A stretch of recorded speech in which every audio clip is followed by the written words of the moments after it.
மயிலாடுதுறை மாவட்டம் தரங்கம்பாடி அடுத்த ஆக்கூர் கிராமத்தில் வாள் நெடுங்கண்ணி உடனாகிய தான்தோன்றீஸ்வரர் கோவில் உள்ளது. கோச்செங்கட் சோழ மன்னனால் கட்டப்பட்ட இக்கோவிலில் சுவாமி தானாக தோன்றியதால் தான்தோன்றீஸ்வரர் என்று அழைக்கப்படுகிறார்.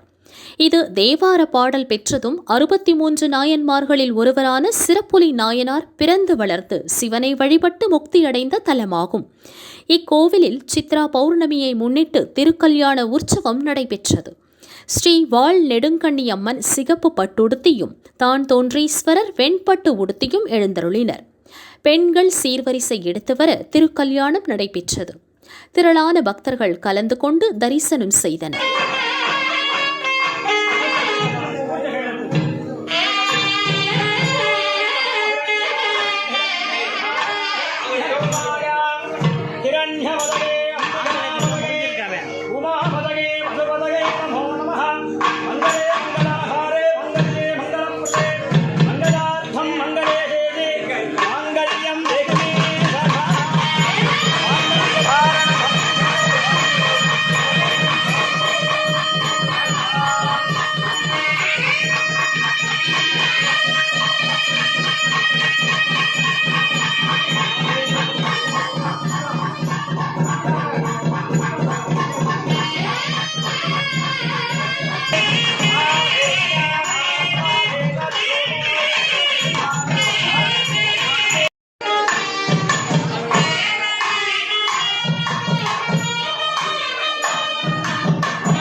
Yeah.